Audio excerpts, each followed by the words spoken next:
Over the next few weeks, the House and Senate will be voting on an immigration reform package.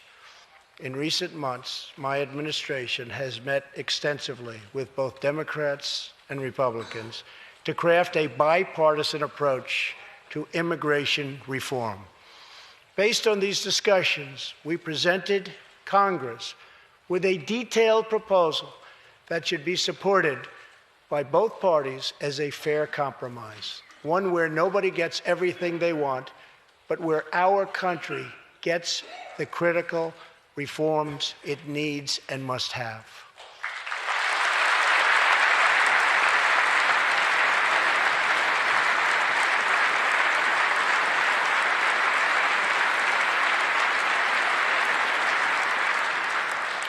Here are the 4 pillars of our plan. The first pillar of our framework generously offers a path to citizenship for 1.8 million illegal immigrants who were brought here by their parents at a young age. That covers almost 3 times more people than the previous administration covered.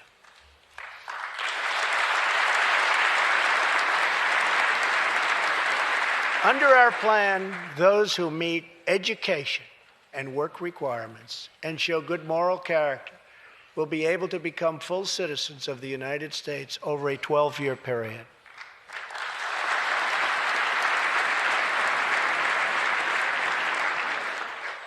The second pillar fully secures the border.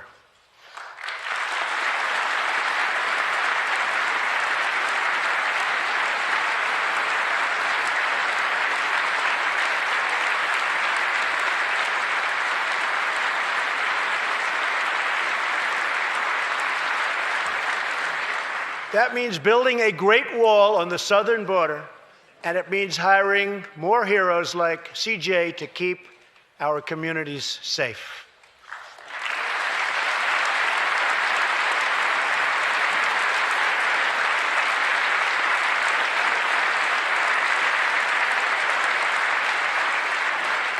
Crucially, our plan closes the terrible loopholes exploited by criminals and terrorists to enter our country, and it finally ends the horrible and dangerous practice of catch and release.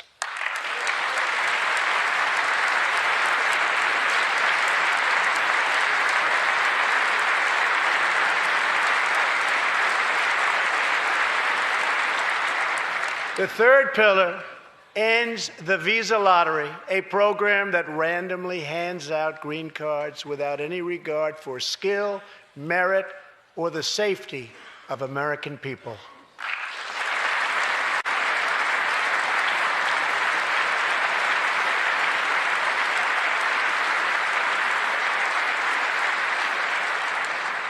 It's time to begin moving toward a merit-based immigration system, one that admits people who are skilled, who want to work, who will contribute to our society, and who will love and respect our country.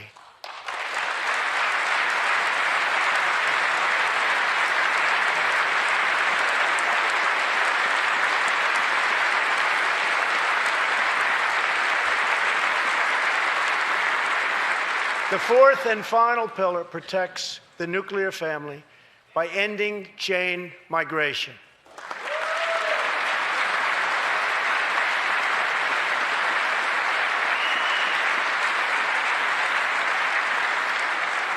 Under the current broken system, a single immigrant can bring in virtually unlimited numbers of distant relatives. Under our plan, we focus on the immediate family by limiting sponsorships to spouses and minor children.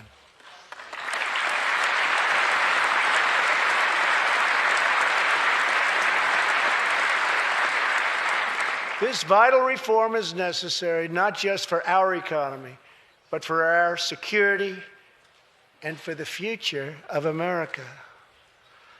In recent weeks, 2 terrorist attacks in New York were made possible by the visa lottery and chain migration. In the age of terrorism, these programs present risks we can just no longer afford. It's time to reform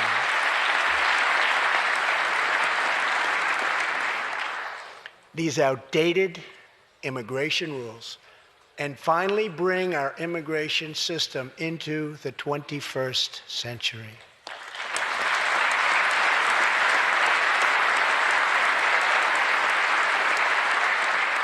These four pillars represent a down-the-middle compromise and one that will create a safe, modern, and lawful immigration system.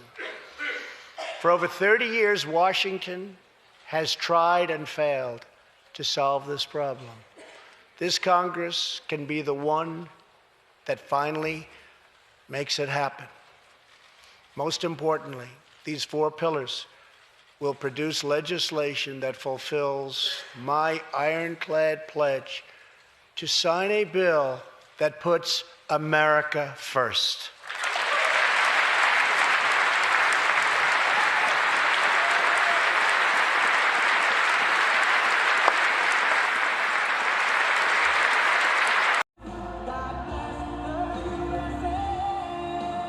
Campaign trail, Donald Trump said the H-1B visa program that allows skilled workers to enter the United States had to go. It's very bad for business in terms of, it's very bad for our workers. He later changed that position, and on Tuesday, while touring a tool manufacturer in Wisconsin, Trump admitted the United States benefits from importing some highly skilled workers, but not at the expense of Americans who can do the same job. Right now, widespread abuse in our immigration system is allowing American workers of all backgrounds to be replaced by workers brought in from other countries to fill the same job for sometimes less pay. This will stop. That's why Trump has signed an executive order promising to transform the H-1B visa program from a lottery system to a system that is merit-based. More than 85,000 H-1B visas are issued annually, mostly to workers in specialty occupations like engineering, science, and technology. The rules mandate workers must be paid the industry's prevailing wage. That's where Trump says the program's been exploited. He argues it encourages companies to hire cheaper foreign labor, driving down U.S. wages and costing jobs. It's a point this immigration law academic disputes. H-1B workers can create jobs for U.S. workers, and 51% of all Silicon Valley companies that are valued at $1 billion or more were founded by immigrants. So I think that we need to be careful.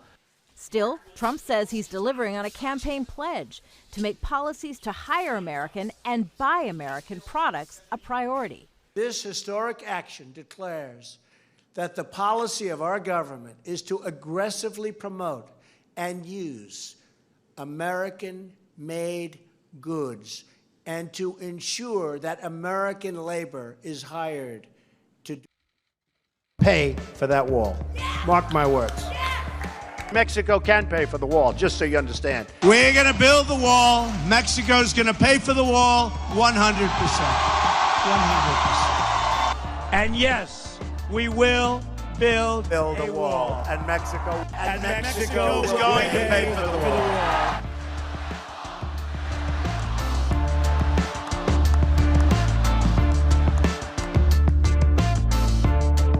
Mexico, in some form, and there are many different forms, will reimburse us, and they will reimburse us for the cost of the wall. We will be, in a form, reimbursed by Mexico. They are going to pay for it. I never said they're going to pay from the start. Mexico will pay for the wall. It may be through reimbursement. We need the wall very badly. As you know, Mexico has a tremendous crime problem. In the upcoming omnibus budget bill, Congress must fund the border wall. So we're building the wall, we're fixing the wall, we're spending a lot of money, and we're going for more. We're spending $1.6 billion now. There's a plan for another $1.6 billion, but I'd like to ask this room if we could increase it. We have to have the wall. We're asking for $5 billion.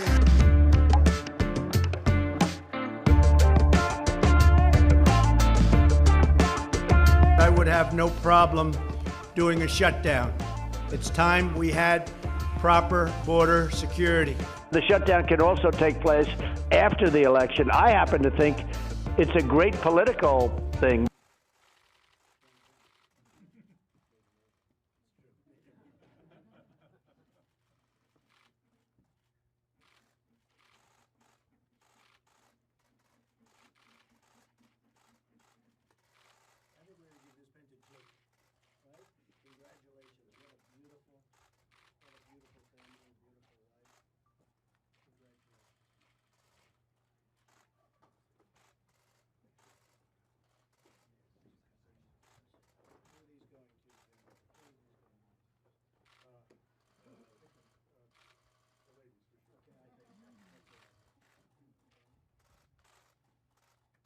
Thank you all very much. We're going to make the rounds.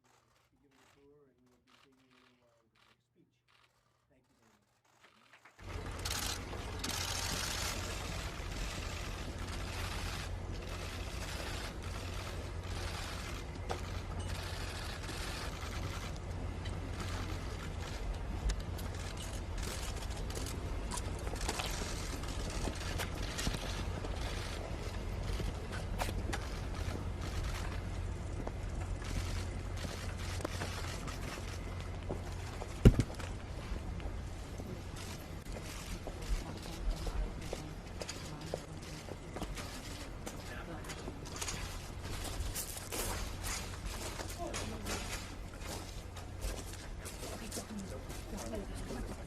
Stay low, stay low.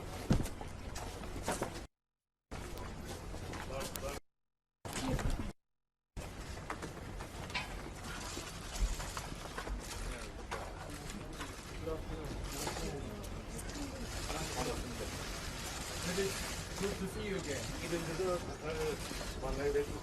I've never expected to meet you at this place.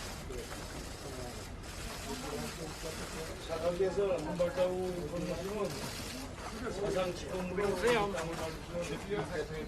your Excellency takes a step forward, you will be the first U.S. president to cross the line. Whoa, no.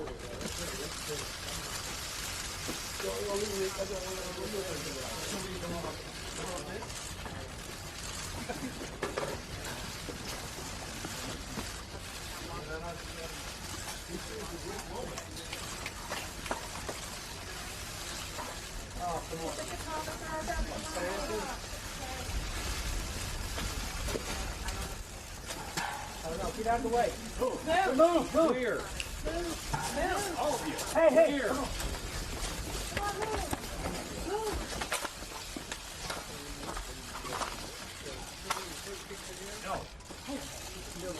on. Hey! Come on. Move. Wait till they move. Come on, Hey! guys. Wait till they move. Thank you. Thank you, Mr. President.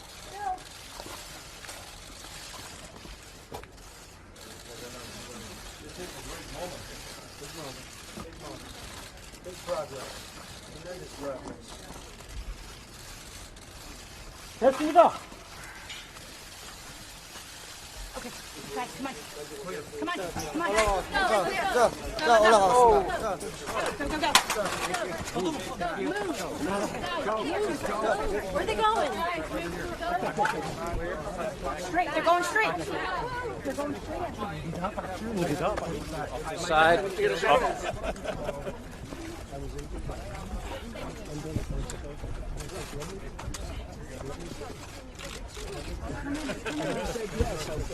Guys. Hey, Timp, get it done. I'm not doing anything. I can't. Feel great. Whoa, stop. Stop. Okay. Nobody has expected this moment. I don't have a shot. Mr. President, U.S. pool right here. U.S. pool right here. Chairman Kim, how do you feel? She's good. 오늘 트럼프 대통령이 물리를 넘어서 우리 땅을 밟았는데 사상 처음으로 우리 땅을 밟은 미국 대통령이 되셨습니다. President Trump has just walked across the demarcation line that made him the first U.S. president to visit our country. 이 행동 자체만 보시지 말고 이 트럼프 대통령께서 분리선을 넘어서 가신 거는 다시 말하면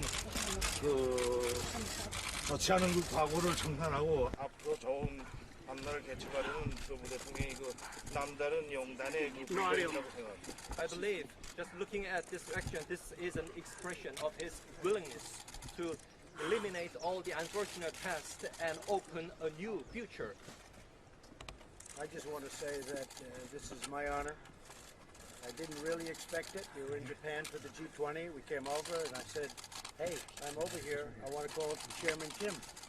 And we got to meet, and stepping across that line was a great honor. A lot of progress has been made. A lot of friendships have been made, and this has been in particular a great friendship. So I just want to thank you. That was very quick notice, and I want to thank you. 내가 지금 얘기하고 싶은 거는 아주 무한한 영광이다라는 얘기입니다. 내가 G20에 왔다가 한국에 오게 되니까 그런데 김 위원장한테 전화를 하고 연락을 해서 한번 만나야 되겠다라고 했습니다. 그러니까 오랜 통보를 하지 않았는데도 즉각 응답해 주셔서 대단히 감사드립니다. 우리는 지금까지 아주 엄청난 많은 진전을 이루었다고 생각합니다. 그리고 영광입니다. So we're going to go inside. We're going to talk for a little while about different things, and a lot of really positive things are happening, and I'm glad you could be here to see it. But tremendous positivity, really great things are happening, and in a lot of places. But we met and we liked each other from day one, and that was very important. 조금 있다가 우리가 시간을 보내서 서로 그 얘기를 좀 할 예정입니다. 지금까지